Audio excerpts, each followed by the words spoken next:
we have some important updates for our JCPS families and staff. Our district submitted a proposal to the Jefferson County Board of Education to consolidate, close, and relocate some of our schools. We know this will be difficult. It's difficult for our staff. It's difficult for our families. But it is a necessity for the long-term future of our district. And most importantly, for our students. We made this decision after a thorough examination of the quality and capacity of our facilities and our educational models. This reflects really the harsh reality for school districts that school districts are experiencing across our country. This week alone, at least 2 other school districts announced very similar closings and consolidations, very similar. Today, we'll go through our recommendations, our reasoning, and next steps for families and staff. Our facility profile index informed the majority of these decisions. Our operations team actually started this work before I began my role as superintendent. It was a way to track the return on the investment in our facilities. And it's a new tool that assesses the costs of our schools by analyzing 3 key areas. 1, the condition of their facilities.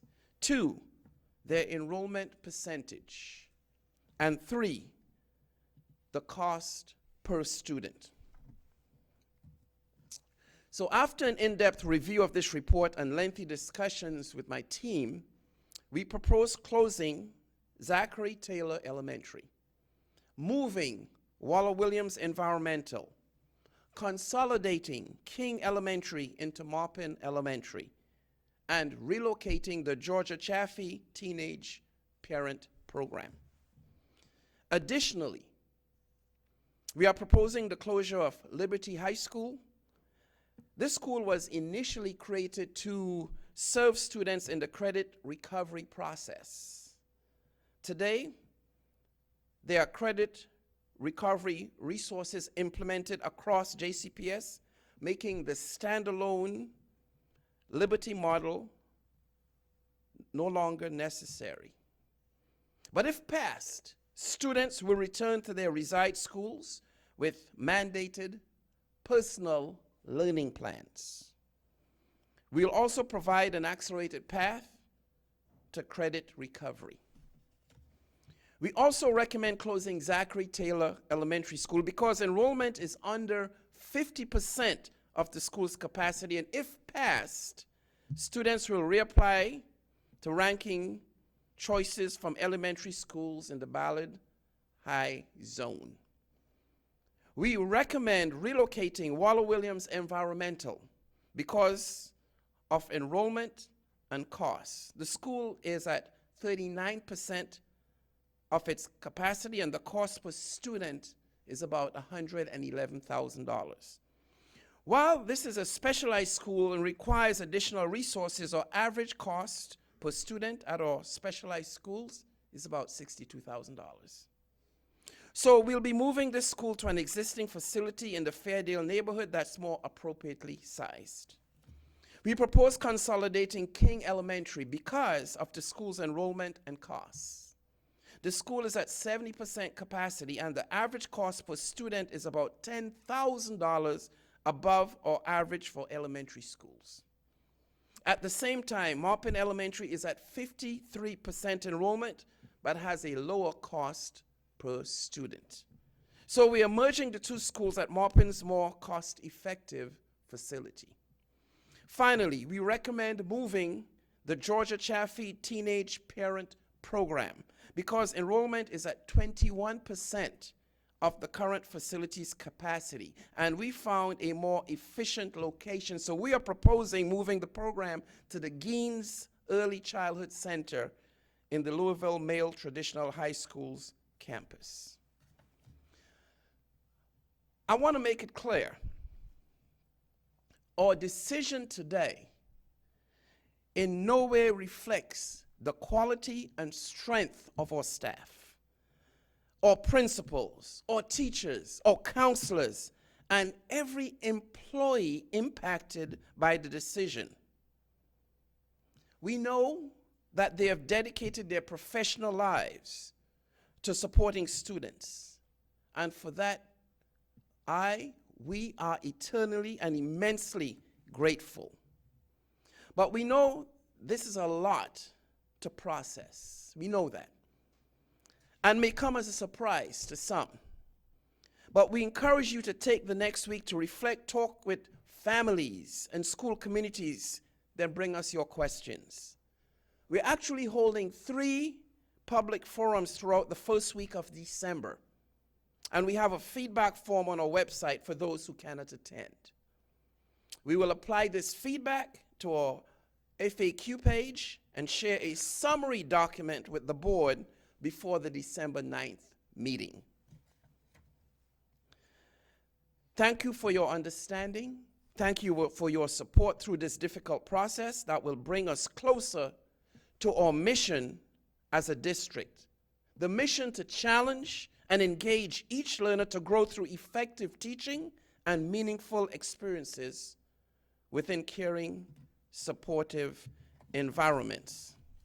I just want to say, these are difficult decisions, but these are necessary to preserve the future of our district, to preserve the future of our district, and to protect our students' future. Thank you. At this time, I will take questions.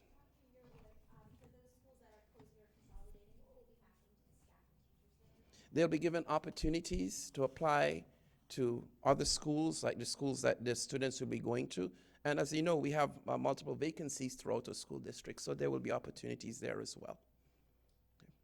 How many students do you believe to be directly impacted by all this news? There would be, I'll have to get back to you with the exact number, but we do have that. I'll get back to you.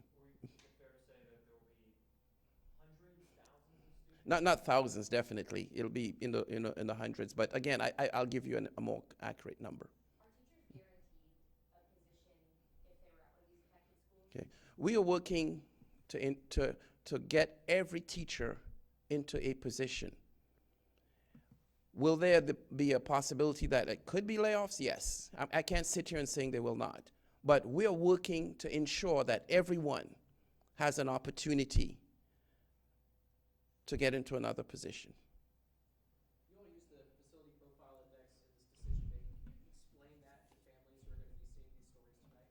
Yes, I'm going to ask our Chief of Operations to come up and give us an explanation about that, please.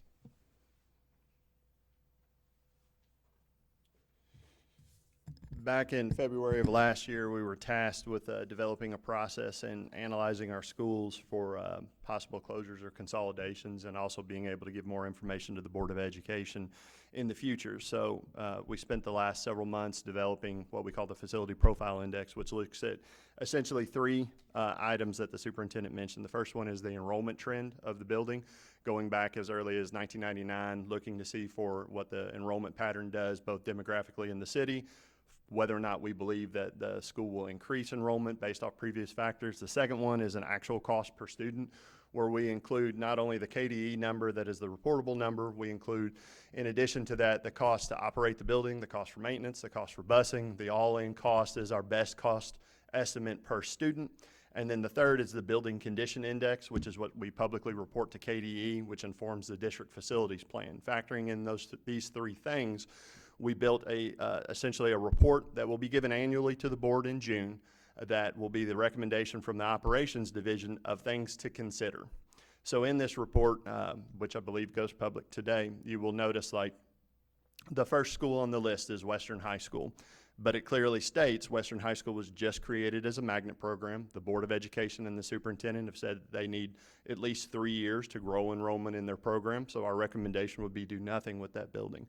As we go down the list, we tried to identify buildings that were either in very poor physical condition or that we saw enrollment trends that we did not believe would increase, or we saw a higher per pupil spending, and we asked questions on whether or not these were reasonable and whether or not the Board of Education needed to look at them. And from that, we developed essentially the idea for the moves that we had mentioned, as well as the closures of Zach Taylor and the consolidation of Maupin.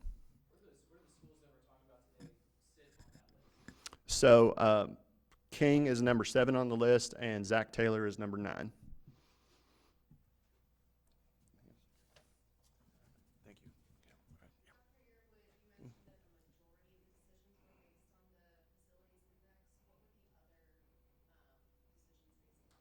On programmatic investigations, for example, we spoke about Liberty and their credit recovery, and now we see credit recovery programs also available in other schools. At the time, we did not have a robust program when Liberty was formed, but now we do. So we now see an opportunity to get students back into those environments. Our initial forecast is about $4 million, but again, 4 million, yes, 4 million. But in addition to that, we are also, looking at possibly the sale of buildings, which will also incur additional revenue. But of course, that takes time. But initially, we're looking at least 4 million. Can you give us a sense of the sale of those buildings, particularly Zachary Taylor? I mean, that's a growing part of the county. Yeah. How many millions could that also? Well, that's going to be difficult to say because, real estate prices sort of have a level of fluctuation. So to sit here and predict will be a bit unfair, but I'm sure it'll be in the millions of dollars. But I can't put a figure to that right now. Is Zachary Taylor's location, though, there play a factor in that decision for that specific? Well, it's not the location, like you said. Looking at the FPI, the facilities index, that played the majority factor into it. Enrollment, cost per student, and things like that. Those were the metrics that were used for that. You're still not even close to the 188 million. What's next after this? Yes. We're looking at those central office cuts. We're well on the way with that, and I'm sure we'll be revealing some of that. Will there be more school closures and consolidations next year? Yes. So we're hoping not to, but I'm not going to sit here and tell you no. Absolutely not. Again, we're challenged with a certain deficit, 188 million, and we will have to address that. So our hope is not to go there and be able to, do the other cuts, but I can't say definitively now. Will the feedback from those 3 public forums have the ability to change this proposal? Yes. They will definitely influence the proposal because, we'll be asking for things like tell us what you'd like to see. Tell us, what are some things you'd like to preserve as far as your school environment is concerned. So there will definitely be an impact on, on this movement. About how much, do you know estimate how many staff and teachers might be impacted by? Approximately 165 staff members. Include the staff and teachers? The teachers that will be impacted. Teachers and That's all staff. staff. Yes, teachers and staff. Yes. And then, this is a pretty fast timeline. Do you feel it's enough time to get that parent feedback? And is there a reason that Yeah. it could be? Yes. Yes, because the transfer window is open right now, and we wanted to provide that information before that window closed for those parents. So this timeline is great.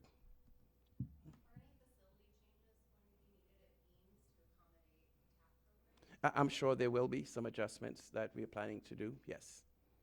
I had a King parent actually text me, and she says if funding is the issue, why can't they take it out of salaries like central office? And she even mentioned yourself. Well, we're looking at central office right now. Can you talk about what the conversations looks like, if any, with some of the staff at the affected schools before finalizing this list? Yes. So what happens there is the conversations don't occur after the list well, they're going on right now. Principals are notified, they're notifying their staff. And of course, nothing is final until the board votes on it and gives their final. So right now there's conversations happening, and we will have forums that will allow input from staff members, from community members. So staff didn't know before this was They knew before this was announced, yes. Are you confident that the board will approve the plan as it is now? Well, it's hard to say because, the board represents the community and they're independent.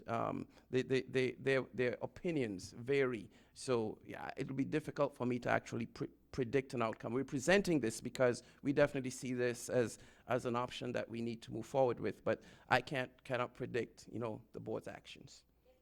If the board maybe decides not to accept this proposal, is there a plan B in place, or is that kind of starting from? We will have to go back to we'll have to go back to planning. Does this move change at all the projection of what the district needs to cut by next year? Is that number still at 132, or does this change that projection? What could it be? Yes, this affects that projection, definitely. So what would it turn to? So, if we cut 4 million, then we'll be going after $128 million. So this, 128, because the magic number we're trying to get to is 132 million. So again, this 4 would definitely have an impact on that. But it's small consideration, right? Yes, yes. What else? But small things add up. We have cuts in different arenas, and obviously, we can't do $100 million cut. If not, we'd be there. So we have to take sort of an aggregate of these cuts to make it viable. Central office employees are you looking to cut? That's still in process right now. The plan isn't finalized yet, but it's well on the way. We just don't have it to where we can actually go public yet. But we're planning. Do you have an average salary for central office employees? I don't. We can get that information to you. Just looking at the demographics of the students in these schools you were looking to close or consolidate, most of them come from low-income backgrounds, from marginalized communities. What would you say to folks who look at this list and say, why are we closing schools that affect these types of students and not more privileged students? So our focus is to provide a quality learning experience for all students, regardless of background, regardless of geographic location. So as we view the schools that they'll be attending or going into, we wanted to ensure that there'll be a quality or continued, as one would say, quality experience for us. So again, regardless of socioeconomic condition, regardless of background, we expect that quality that existed to continue in these schools. And that was a primary factor as well. With that issue of quality, Mhm. can you guarantee that the cuts that you're proposing right now will not affect the quality of education? Well, the expectation is that JCPS provides a quality experience for all students, regardless of where they go. Regardless of where they go. Can you talk a little bit more about why Liberty and Zachary Taylor were closed rather than consolidated like some of the other schools? While Liberty and Zachary Taylor were closed, because we wanted to make sure that they were going into or had opportunities to go into environments that allowed them to continue the quality process. Zachary Taylor, for example, there were different schools in the Ballard area that they can apply to. Liberty, there are different schools that have, programs, credit recovery programs that they can apply to. Whereas with King, because of the proximity to Maupin, and Maupin having a greater need to be able to absorb more students, those decisions were made.